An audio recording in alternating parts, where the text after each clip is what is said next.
Good morning, young readers of Trinidad and Tobago. I am Sharon Clark Rowley. I am the wife of the Prime Minister of Trinidad and Tobago. Today, being World Read Aloud Day, I will be reading to you one of what I consider your favorite stories from Anansi Stories. And I show you the book that it comes from, Caribbean Comprehension, an integrated skills-based book, Book 6. So, as with all Anansi stories, I start by saying, crick crack, monkey breaky back for a piece of pomerac. So today's story is Anansi and the snake. There was a time when Tiger was the king of the forest. Tiger lilies were named after him, tiger moths were named after him, and the stories from the forest were called tiger stories. Anansi was a nobody.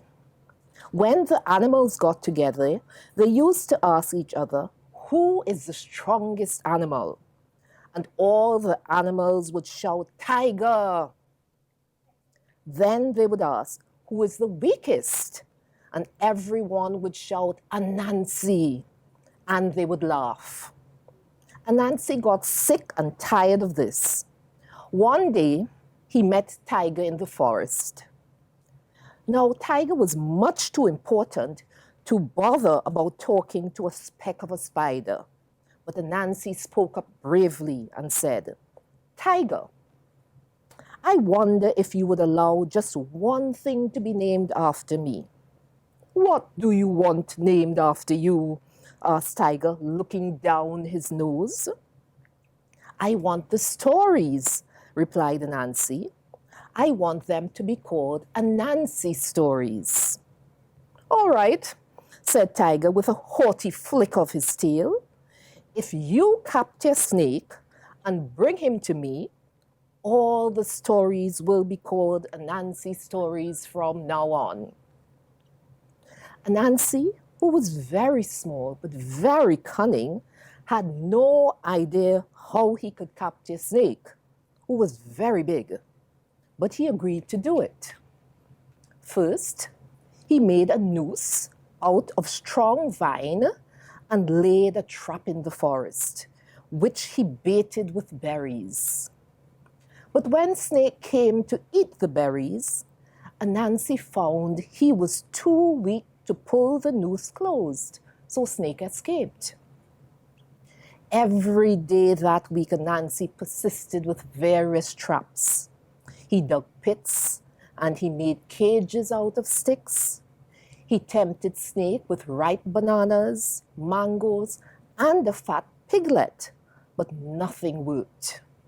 Snake knew that Anansi was trying to trap him, and he always managed to escape. Anansi was starting to get desperate, but at last he thought of a plan. He went and sat right in the middle of Snake's yard. But you brighter, said Snake, who was very surprised to see Anansi sitting there. All week long you trying to catch me, and now you sit here barefaced in my yard? It's true, said Anansi. I was trying to catch you, but for your own good.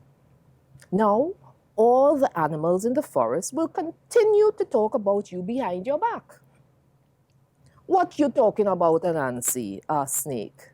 Well, I should not be telling you this, but all the animals are saying that you believe you are the longest animal in the forest, that you think you are God's gift to longness. They are saying that even the shortest bamboo is longer than you. Well, measure me, man, shouted Snake. Cut down the longest bamboo and I will teach them about long. So, Anansi cut down the longest bamboo he could find, and Snake, who was very gullible, lay his body along its length. Anansi tied Snake's tail to one end with strong vine. Stretch, Snake, stretch, called Anansi. And Snake sweated and stretched till his eyes were squeezed shut.